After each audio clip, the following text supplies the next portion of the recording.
Mesdames et messieurs, bonsoir. Nos analystes de sport sur RTI2 sont bien présents. Aka Emmanuel Mébrière, monsieur, bonsoir. Je suis allé demander de Nord-Sud Quotidien et Koulibaly Seydou de Super Sport. Alors, ils vont décortiquer pour vous les deux thèmes retenus pour ce numéro de troisième mi-temps. L'élection à la présidence de la Fédération ivoirienne de handball a eu lieu dimanche dernier. Le colonel Joseph Ouérega a été plébiscité car réélu à l'unanimité des 41 clubs et centres de formation présents. Mais, il y a un mais, cette élection est digne des anciens partis uniques en Afrique et dans l'ex-Union soviétique. En effet, le colonel Joseph Ouérega était candidat unique à sa succession. Les trois autres candidats, messieurs Abdallah Berté, Ouattara Brahimandi Obé et Maître Amani Kwame, ont brillé par leur absence. Ont-ils boycotté l'élection ou ont-ils été écartés par le Comité national olympique qui avait la lourde tâche d'organiser cette AG?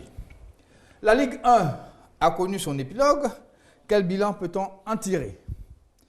Messieurs, on va suivre maintenant le compte rendu de Cathy Touré relatif à l'Assemblée générale de la Fédération ivoirienne de handball qui a vu la réélection du colonel Joseph Ouérega.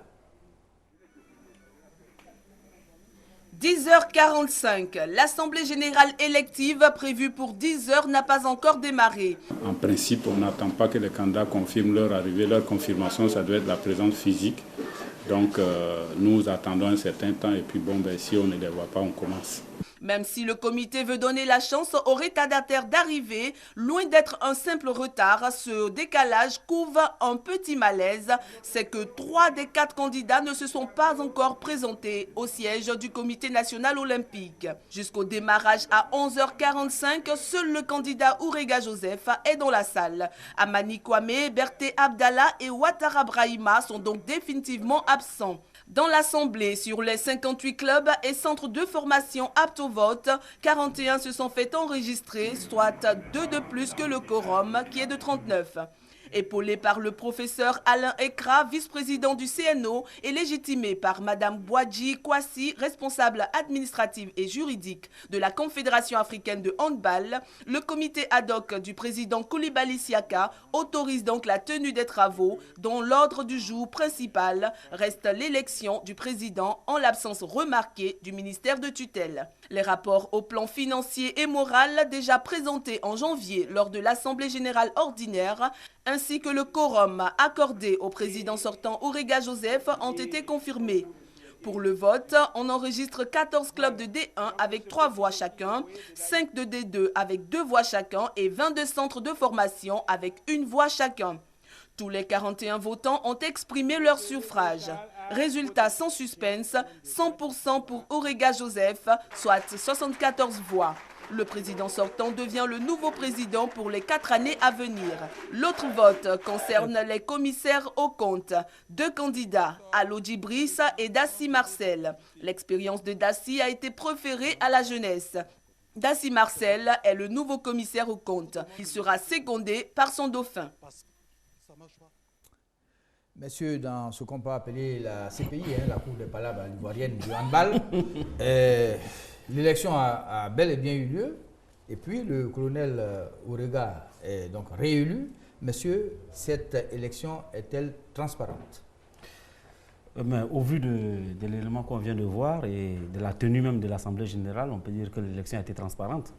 Parce que nous ne savons pas quelles ont été les raisons des 3 candidats qui ont été absents. Mais toujours est-il que sur les 58 clubs qui avaient été retenus par le comité ad hoc, il y en a eu 41 qui étaient présents. Donc le quorum était atteint et à partir de ce moment, l'Assemblée devient souveraine. Et sur le coup, Ouérega a eu 100% de voix. Je pense que ça a été un véritable plébiscite et c'est même un pied de nez un peu à la tutelle. Choyo? Oui, mais je pense qu'à pareille occasion, on dit toujours que les absents ont tort. Lorsqu'on regarde les images qu'on vient de voir, on voit que l'élection, l'Assemblée générale s'est déroulée dans les bonnes conditions, contrairement à ce qu'on nous a fait croire. Puisque au moment où l'Assemblée générale se tenait, il y a un des candidats malheureux qui était sur une chaîne de radio qui disait qu'il il n'y avait personne dans la salle, que Maître Koulibaly Chaka n'était même pas présent dans la salle. Il y avait beaucoup de contre-vérités. Mais là, ce qu'on vient de voir les images, on voit que Maître Koulibaly Chaka était bien présent, M. Alain Ikra était bien présent et le club était bien présent. Ça vous dire que les choses se sont passées dans la transparence. Maintenant, alors, ceux qui ne sont pas venus, on va leur poser la question pourquoi ils ne sont pas venus. Alors, Aimé, Choualio le dit, hein, mais on sait qu'il y avait la réunion de l'ACNOA à Abidjan, l'élection du handball a été reportée, et puis, bon, dimanche, il se trouve que les candidats n'étaient pas présents. Oui, allez, on va revenir sur tout le chemin parcouru, je dirais inutilement, depuis la première Assemblée générale qui n'avait pu se tenir. Et dans la foulée, le comité intérimaire mis en place par Monsieur le ministre de la Jeunesse, tout cela sur fond de querelles de parafiscalité, de querelles avec les présidents de fédération. Et puis on arrive à un consensus qui nous a dirigés vers le comité national olympique qui a proposé ses bons services pour la tenue de cette assemblée. Et puis, pendant ce temps, le CNO a été saisi par le ministère des Sports. Par le ministère des Sports. Ouais. Et mandaté, disons. Et oui, et il y avait même une première assemblée générale à laquelle on avait appliqué une liste électorale qui était un peu trafiquée, enfin, on peut le dire. Hein. On avait fait rentrer des centres de formation et des nouveaux clubs qui n'étaient pas sur la liste précédente. Et puis, on en arrive enfin à la tenue de cette assemblée générale. Voilà, et on constate que... C'est important, hein. Quels sont ceux qui ont ajouté les listes, les clubs virtuels là, Alors, nous croyons savoir, hein, sans rien affirmer, nous croyons savoir que le comité intérimaire mis en place par Monsieur le ministre et à la tête duquel se trouvait Madame Yoda a inscrit sur la liste électorale des clubs qui étaient affiliés. Parce que, je vous ai dit, c'était sur fond de crise. Hein. C'était ou bien tu t'affilies, ou bien on ne tient pas compte tu n'auras pas ta part pour les voilà. Je rappelle que la première Assemblée générale aurait dû avoir lieu le 20 janvier 2013 et que pour prendre part au vote, seuls les clubs et centres de formation régulièrement affiliés à la Fédération ivoirienne de handball et qui disposaient de licences qualifiées au cours de la saison 2011-2012 pouvaient prendre part à cette élection. Aka. Bon, allez, moi je ne sais pas, mais il y a toujours un malaise qui entoure nos élections. Je ne sais pas, c'est à croire que les élections, ce n'est pas fait pour nous. Vous n'allez pas parler comme Chirac. Hein. Ouais. Non, je parle d'élection, je ne parle pas de démocratie. Voilà. Parce que ah oui, mais ça, c'est une forme de démocratie, là. Je ne comprends pas comment des élections peuvent toujours donner lieu à des conflits de ce genre. Dans la forme, tout semble être correct. Mais il ne faut pas le cacher. Il y a un malaise quand même qui est latent, ou un malaise qui persiste depuis longtemps. Et il ne faut pas faire la politique de l'autruche pour dire qu'on a organisé les élections, tout est passé. Il y a un problème de fond. Peut-être qu'il faut chercher à crever, mais le problème, c'est le respect des textes. Tant qu'on ne respectera pas les textes, il y aura toujours des palabres, quel que soit le côté auquel on appartient. Bien. Alors, nous avons en ligne Maître Amani Kwame, qui était l'un des candidats potentiels à la présidence de la Fédération ivoirienne de handball. Maître, bonsoir. Maître Amani, est-ce que nous avons Maître Amani Kwame en ligne? Maître, bonsoir. Alors, bon, alors on va le reprendre tout à l'heure parce que je pensais qu'il était en ligne. Alors, monsieur, quand même, cool, vous avez dit, hein, 41 clubs sur 58, le quorum est atteint. Hein. Oui, le quorum a atteint de plus de 2 clubs. Donc, à partir de ce moment, l'élection pouvait se tenir parce que toute assemblée devient souveraine. Et puis là, il ne faut pas oublier que ce n'était pas une assemblée générale ordinaire, c'est une assemblée générale de crise. Parce que là, il y a 6 mois de cela, il y a eu une assemblée générale qui n'est pas allée à son terme. Et c'est à partir de ce moment qu'il y a eu un comité intérimaire. Maintenant, il se trouve que pendant qu'il y avait le comité intérimaire, comme l'a souligné Aimé, il y avait eu une tentative de mise en place d'une élection avec plus de 80 clubs. Et parmi ces 80 clubs, il y avait beaucoup de centres de formation et qui n'étaient pas forcément des clubs. Imaginez-vous si la Fédération ivoirienne de football aujourd'hui veut faire une élection et qu'on va prendre des centres à Kourogo, à Napié, je ne sais pas, à Bongwanou pour venir remplir la salle. Je pense que là, il y a un problème. Vous aurez la parole puisque nous avons en ligne Maître Amani Kwame. Maître, bonsoir. Oui, bonsoir. Nous avons eu peur de vous perdre comme à l'élection. Dites-nous, vous êtes-vous senti écarté par le comité national olympique par rapport à cette élection?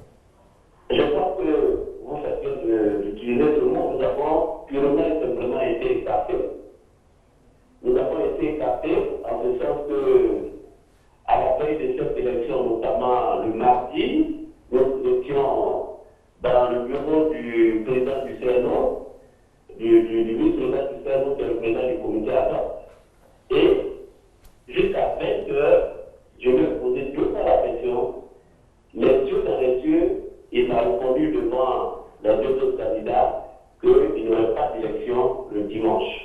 que vous dites est très important, maître. La liste électorale qui n'était pas conforme à ce qui devait être. Et justement, alors, Oui, allez-y, maître, on vous écoute. voilà, et justement, le contentieux dans cette affaire, c'est que depuis le 20 janvier, il y a une bataille sur la liste électorale qui a été retenue par le comité directeur sortant. Nous n'étions pas d'accord sur certains électeurs qui étaient sur cette liste, qui disaient qu'ils étaient alors qu'ils ne devaient pas y être. Et il y a aussi le fait que les électeurs qui devaient être sur cette liste, nous n'étaient pas. Alors, maître, maître, une question avant que je laisse la parole aux autres. Je vous ai demandé si vous aviez été écarté, vous avez dit oui. Mais vous, avez-vous boycotté cette élection puisque vous êtes en train de retenir des griefs? Nous n'avons pas boycotté cette élection, puisque je vous dis que jusqu'au mardi, nous étions avec le président du comité ad hoc, qui nous avait confirmé, et même le samedi matin, Ouattara Brahima et M. Abdallah l'ont appelé, puisqu'il était en mission pour le compte de son ministère, et il a confirmé encore qu'il n'y aurait pas d'élection et que lui-même n'était pas à Abidjan. Allez, maître, je vous laisse à la sagacité de mes amis. Choilio d'abord, et puis après Aka Emmanuel. Maître, bonsoir. Bonsoir. Moi, j'ai deux préoccupations. Oui. On va recadrer les choses. On va partir du 20 janvier 2013. C'est ça. Puisque le 20 janvier 2013, vous n'avez pas mis en cause la liste électorale. Vous êtes parti à l'Assemblée générale. Vous n'avez pas remis en cause la liste électorale. Curieusement, après l'obtention du quitus par le président sortant, vous remettez en cause cette liste électorale. Qu'est-ce qui s'est-il passé? Voici ce qui s'est passé. Il se trouvait que par rapport aux élections du 20 janvier, le ministre de l'Union avait comité a aussi, par un arrêté de séance, Maître, vous pouvez vous positionner de façon à ce qu'on puisse entendre correctement vos propos. Vous m'entendez mieux? Voilà, allez-y. Voilà, je disais donc que le ministre de l'Union avait mis sur pied un comité ad hoc chargé d'organiser des élections à la présidence de la Fédération ivoirienne de handball. Et ce comité ad hoc devait recevoir les candidatures, préparer la liste électorale, organiser les élections. Mais il s'est trouvé que, avant que le comité ne soit mis sur pied, les candidats avaient déjà déposé leur candidature au comité directeur sortant. Et donc, quand le comité ad hoc du ministère a été mis en place, ils ont dit nous entérinons les candidatures, les conditions d'éligibilité, nous ne revenons plus là-dessus, mais nous allons travailler sur la liste électorale. Et le 18 janvier 2013, jusqu'au 18 janvier 2013, la liste électorale n'était pas prête. Ok, maître. Oui. Alors, maître, ok, la liste électorale n'était pas prête. Sur la liste électorale. Voilà, ok. Alors, Aka Emmanuel. Maître, bonsoir. Bonsoir, M. Aka. Moi, je voudrais vous poser une question toute simple. Que disent les textes de la fédération par rapport à la liste électorale? Qui est membre statutaire, qui ne l'est pas? En fait, l'Assemblée générale est une assemblée qui peut contenir tous les clubs qui pratiquent le handball. Mais tous ces clubs-là n'ont pas forcément la qualité d'électeur. La qualité d'électeur est fixée par l'article 9 nouveau de nos textes qui dit ceci: l'électorat est composé des délégués des clubs de première division, deuxième division, des centres de formation affiliés respectant les conditions suivantes. Donc, il y a trois conditions. Il faut avoir participé à aux deux derniers championnats organisés par la FIC. Donc, avoir participé au championnat 2010, 2011, 2010, 2012. Ensuite, il faut être à l'aise vis-à-vis de la fédération, notamment avoir acquitté toutes ces pénalités pour les fautes qui ont été condamnées à payer des pénalités. Et enfin, il faut que le délégué qui vienne soit dûment représenté par son bloc. Alors, maître, oui, voilà. Maître, une dernière question pour vous. Dites-nous, est-ce que vous reconnaissez aujourd'hui la nouvelle fédération, la nouvelle présidence? Bon, merci. Donc, nous nous apprêtons, n'est-ce pas, à user de toutes les voies de recours, même si il faut qu'on aille jusqu'au tribunal arbitral des sports. Voilà. Alors, donc, la crise va se prolonger peut-être. Maître, merci d'avoir participé à cette émission et puis d'avoir apporté votre éclairage sur votre absence au cours de cette élection. Merci. Alors, messieurs, on va écouter maintenant Maître Coulibaly et le président Ourega qui parlent bien sûr de l'absence de ces candidats lors de l'élection passée.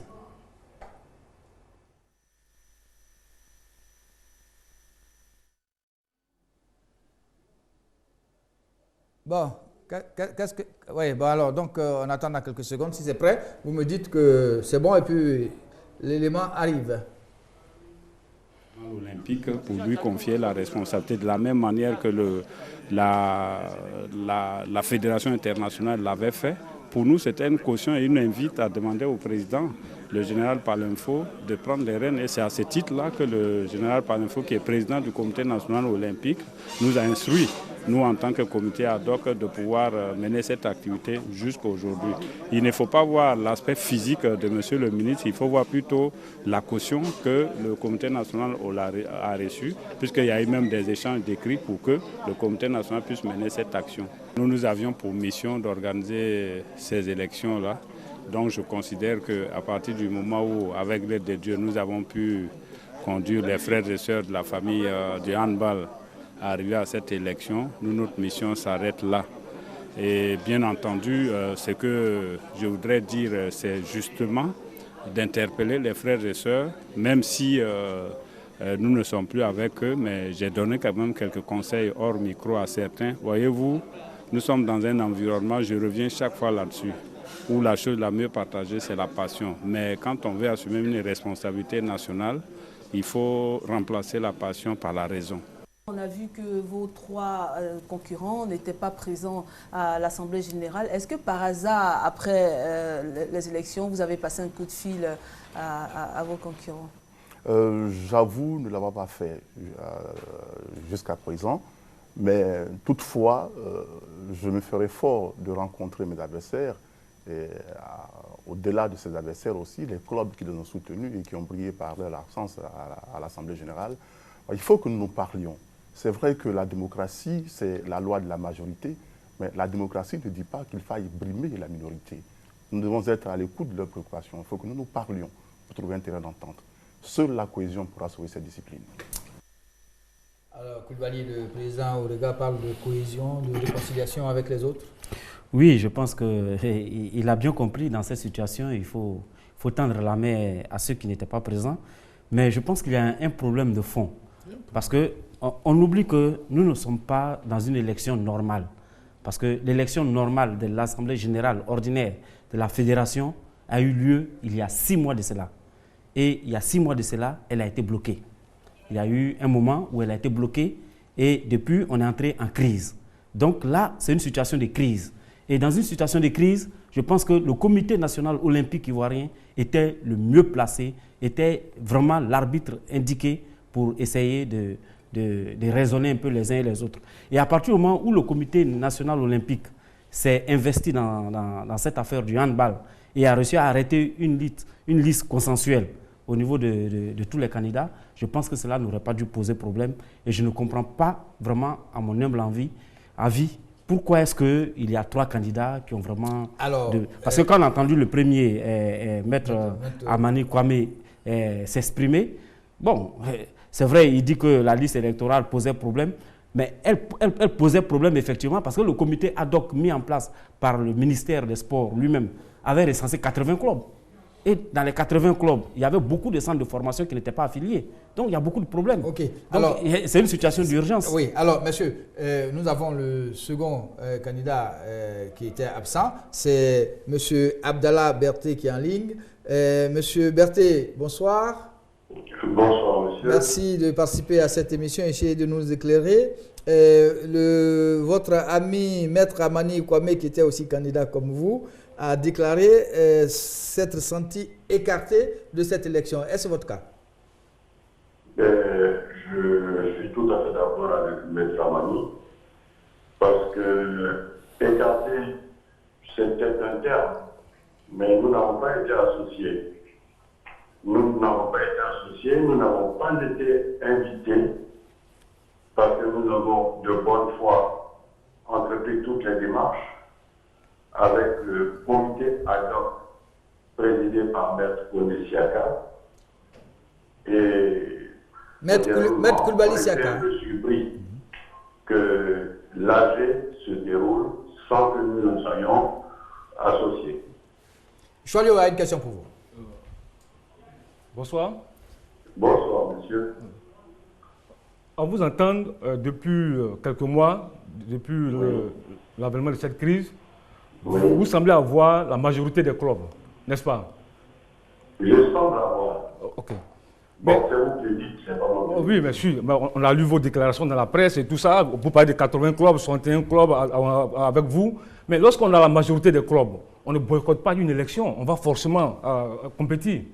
Alors pourquoi est-ce que vous n'êtes pas parti? Ne qualifiez pas certaines situations en ces termes. Parce que je ne vous ai jamais dit que je boycottais quoi que ce soit. Vous savez, entre ce que vous dites et ce qui est, il faut y faire très attention. Il y a des éléments, que nous avons parlé vers nous.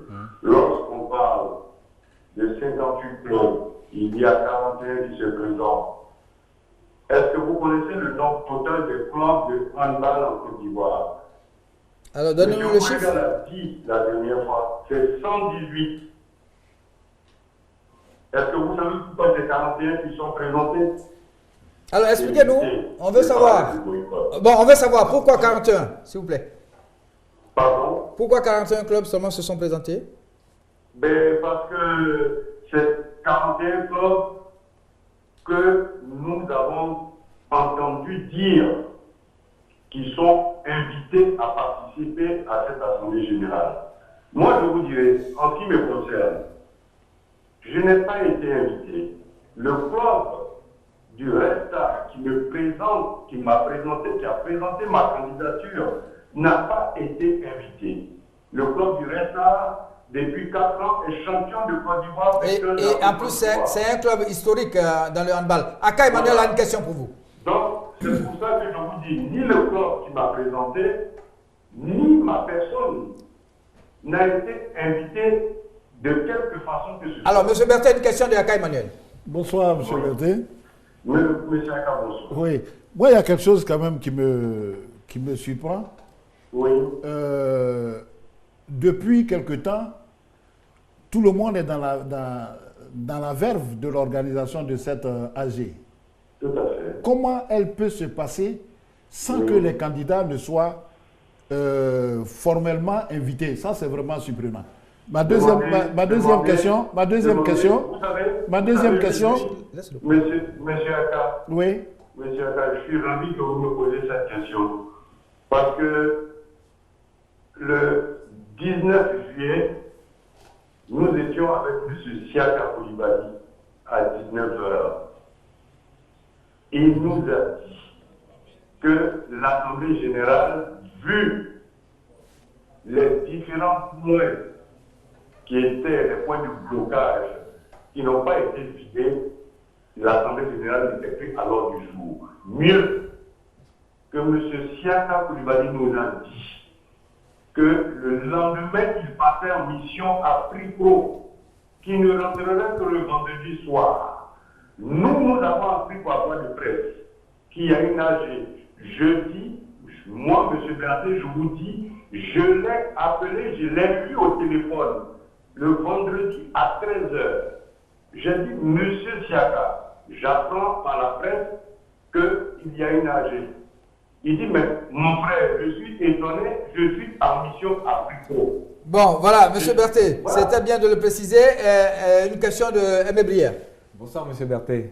Bonsoir, M. Brière. M. Berthet, ce que vous dites paraît, je le dis comme je le pense, assez invraisemblable. On ne peut pas penser à la tenue d'une Assemblée générale sans les principaux intéressés. Surtout une Assemblée générale élective, une Assemblée générale qui a pour but de faire le tour de table des acteurs de la filière du handball. Moi, je voulais juste vous dire quelque chose avant de poser la question. Voyez-vous, pour la liste électorale, il nous semble, bon, nous sommes des profanes, hein, bon, il faut dire, il nous semble que sur la feuille de route du comité installé par le Comité national olympique, il y avait une liste électorale qui était fixée et sur la base de laquelle allaient se dérouler les dites élections.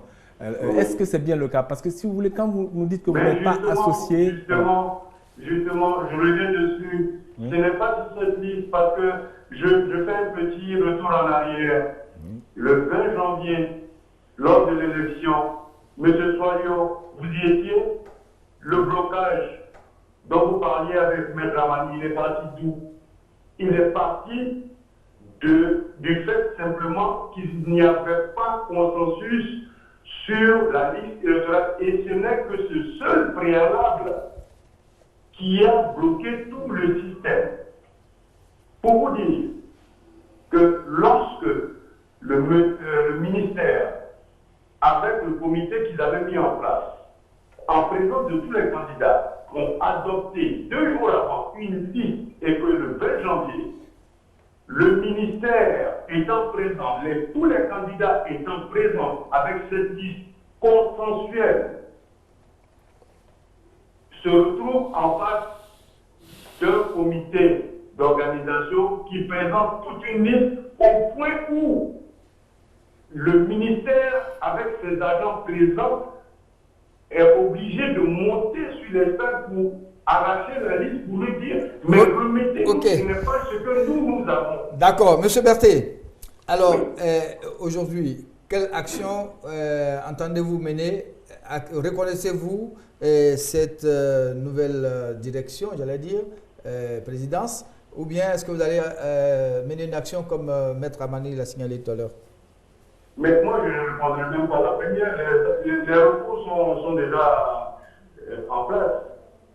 Et vous attendez la veille. Je vous invite, demain, nous faisons une conférence de presse qui donnera des détails et qui donnera des pièces, des preuves.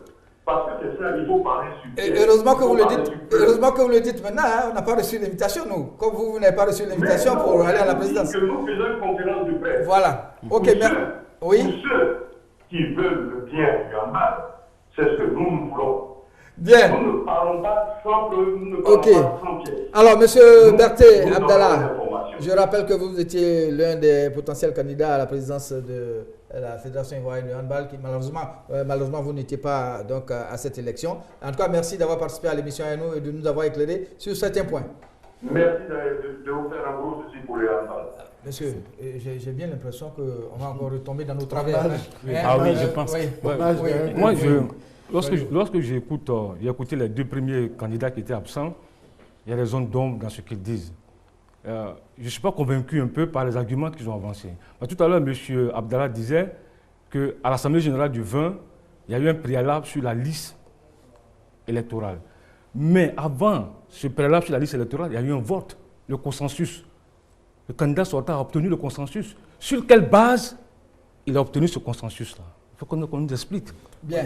Juste un mot. Je voudrais dire que les arguments paraissent tenir la route, mais pourquoi ne pas être allé à l'Assemblée générale pour exposer ces 10 arguments, pour reporter l'Assemblée? Pourquoi ne pas porter ces arguments sur la place publique? Parce que la politique, la chaise vide n'est pas la meilleure solution. Allez, je crois qu'il ne faut pas se voiler la face. Il ne faut pas se voiler la face. Quand vous allez à une élection avec le pressentiment que déjà il y a quelque chose qui se trame, on n'a plus la latitude, la tranquillité pour y aller. Encore plus loin, surtout si on n'est pas averti qu'il y a une élection. Moi, je ne comprends pas. Il y a des zones, s'il te plaît. On a le troisième candidat qui est en ligne, c'est Obé Ouattara Brahima. Il a été ancien président de la Fédération ivoirienne de handball.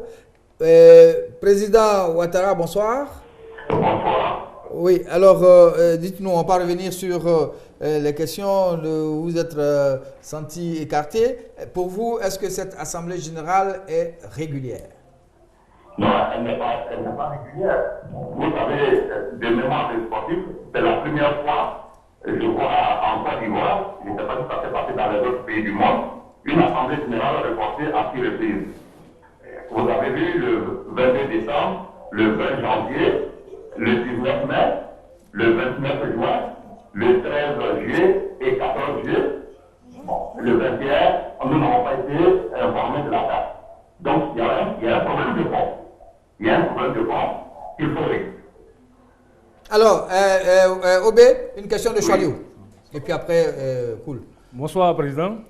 Oui, cool, bonsoir. Non, c'est Chaliou. C'est Chaliou, hein? C'est Chaliou, bonsoir, oui.